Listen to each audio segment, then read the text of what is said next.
projet du CEFA de Namur, c'est un projet qui est construit autour de deux partenaires.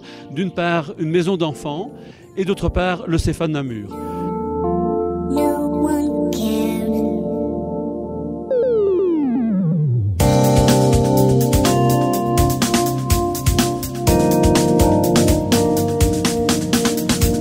Le CEFA avait un problème, et là encore, c'est de garder les bébés des mamans adolescentes durant leur temps de formation ou leur temps de travail.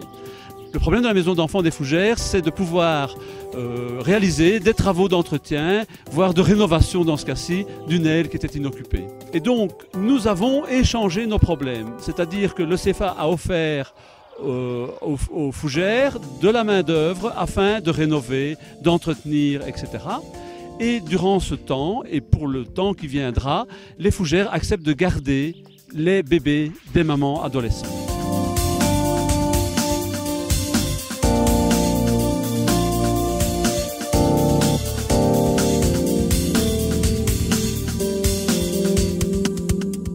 Alors, nous avons travaillé sur plusieurs axes. Il y a ici un travail réalisé par les couvreurs. Il s'agit du remplacement de dizaines de mètres de chenaux de toiture qui étaient complètement percés et il en reste encore plusieurs dizaines à faire. Donc, on a encore du travail pour le futur.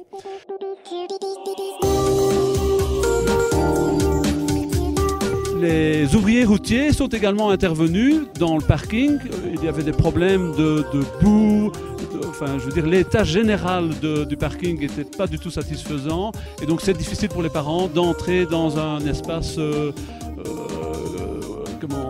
difficilement accessible. Donc, on a pavé, on a retravaillé de façon à pouvoir éliminer une partie des eaux qui descendent le long de la colline.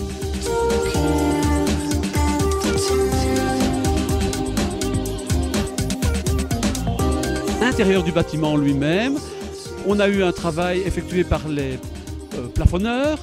Là, il y a deux axes. Il y a un travail à la fois de rénovation sur des plafonnages anciens et puis il y a eu le décapage complet d'un mur qui était ravagé par l'humidité et nous avons choisi de le recouvrir de terre.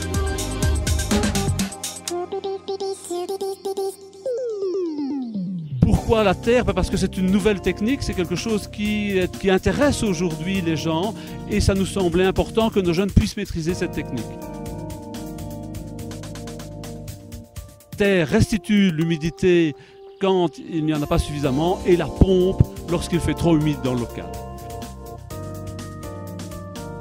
Des carreleurs, en fait, on a fait une rénovation complète de 2 toilettes qui nécessitaient ce travail et on en a profité pour initier les jeunes à un travail de mosaïque.